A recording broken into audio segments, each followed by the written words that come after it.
In 1943, the government seized Nikola Tesla's most dangerous invention, a healing technology that threatened Big Pharma's entire empire. They buried it for 100 years, but it's back, and over 1,000 people worldwide are using it right now. When you join Tesla Club, you get your own Tesla plasma device, 5 times more powerful than the original Violet Ray and built to last. You join a private Telegram group where members share breakthroughs daily. Stroke recoveries, cancer reversals, chronic pain gone in minutes. These aren't stories. These are yesterday's posts. You get lifetime support from people who've been where you are. Technical guidance, therapeutic protocols, a group that actually understands. And you get access to hundreds of documented experiments, real members, real results, real transformations. No prescriptions, no waiting for permission, no begging doctors who don't believe you. Just you, your machine, and a movement taking health sovereignty back. We're Tesla Club, private science club for self-directed healing. Visit tzla.club. Join the revolution. Plasma. It's back! How's it going, everyone? I hope you're well. I'm in Leicestershire. I've been walking along an old railway line. I'm a bit of a geek like that. That's what that is up there. It's the old Charnwood Forest Railway. And actually now, I'm in a 13th century priory. This, honestly, I've already explored it, of course, but if I walk around, I'll show you. It's epic. Like massive, like fireplaces and stuff just dotted around. There's another one here. It's awesome, isn't it? Anyway, it looks like they're going for it, doesn't it, on the hantavirus thing. Like I said in the last video, I got all excited when the aliens were coming. I was like, oh mate, here we go, this is going to be funny. But, well, maybe they are going to pull the alien stuff at the same time. Maybe they're just going to throw everything at once. I saw a picture. Do you remember from COVID when there was the COVID cruise ship? Do you remember? Not people going on a cruise to get COVID, but when all these people apparently had it. It was like a plague ship, wasn't it? And they arrived back in Liverpool or wherever they did, and all the people are in the coach, and obviously they got people in hazmat suits just to make it look really scary. Well, they just did the same thing, didn't they, today? For hantavirus, they're all there with all the hazmat suits on. Honestly, it's like something from Outbreak. And I'm looking at it and I'm like, oh, for God's sake. But it's fear, isn't it? Everything's fear. Everything. And I think, I know people look at why they pull things like this. Oh, it's about money. And of course, they've already working on a vaccine, all that stuff. And of course, money plays a part in what these people are pulling. But as I've said many times, I think people like Bill Gates and that, they've got more money than they could spend in 1,000 lifetimes. It's not about money. I'm sure that's just an added little bonus. But when it comes to the establishment, they just print their own anyway. Do you know what I mean? So it doesn't really matter. It's just numbers on a screen anyway. It's about control. And I remember that from the COVID times. I was like, it's not about health, it's about control. The whole thing's about control. And nothing creates that power to control others more than fear. It's the number one. They say it's the currency of control, don't they? Fear is the currency of control. And it is. I mean, this place is epic. And it is, because if you can get people frightened, you can get them to go along with things. You can get them to go along with absurd things. You can get them to walk into a pub with a mask on, sit down, take the mask off, have a pint, stand up, put them. You can make them dance, can't you? Like the Wild West, shooting at your feet, making them dance. That's what it was. But the other thing that you can do is you can turn people into demons. I know people that were, mates, I thought, and quite well-adjusted people, and they lost their mind over the Rona, and they'll lose their mind over hantavirus as well, or whatever else the bloody thing is, or aliens. They'll lose their mind over that and all, and they become demons. They become, oh yeah, that nice guy that lives down the road suddenly becomes, yeah, hold him down and jab him. And you're like, whoa, dude, when did you become Mussolini?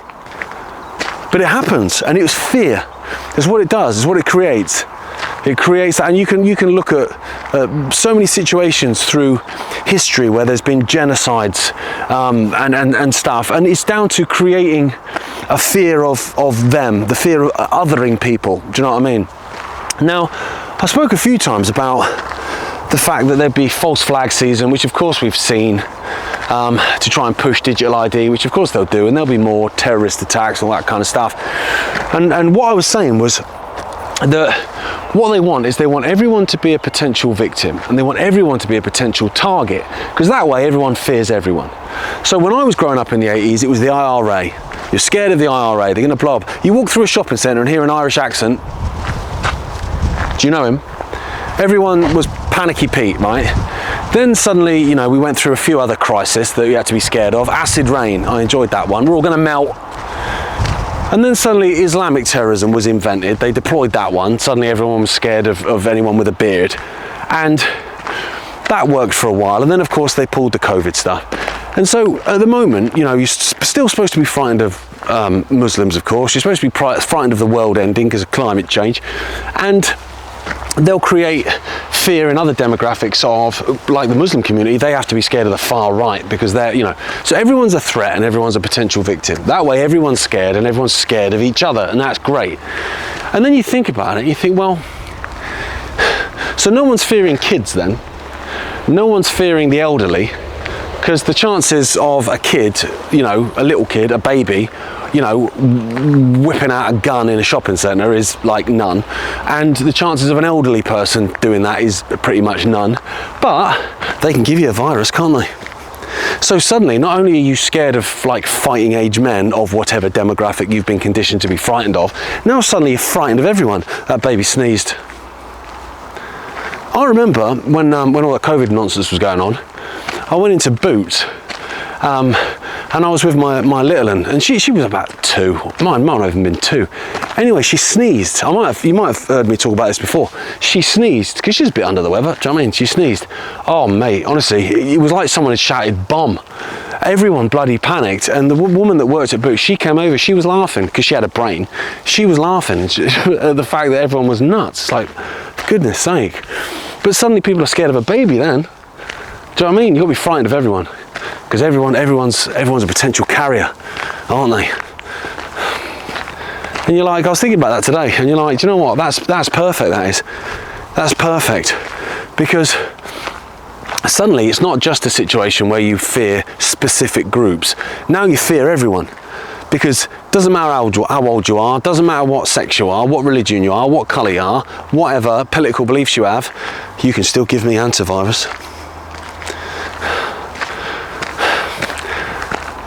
Although I've got to say, to put a positive spin on it, or a positive end on it, I don't think people are buying it, are they? Maybe where you are, you know, you might be going, oh, you're kidding me, mate, everyone is. I'm not seeing that. I'm hoping it's not because I'm in a bubble, and I don't think I'm in a bubble, but then I guess no one really thinks they're in a bubble. Because I'm in, you know, I have different aspects, like I'm involved in this realm talking about this stuff, but I'm also like walking around old priories and chatting to railway geeks and stuff, do you know what I mean? So I think I've got connections into a lot of different groups, and none of them are buying it. None of them are buying it. But then you think to yourself, well, if that's the case, they're going to have to deploy, Matt Hancock's words, they're going to have to deploy something that makes people believe it. And so that's the one thing to keep an eye on, isn't it? You know, what are they going to start saying? What are they going to start talking about? I'll tell you what I found out yesterday, which was quite funny.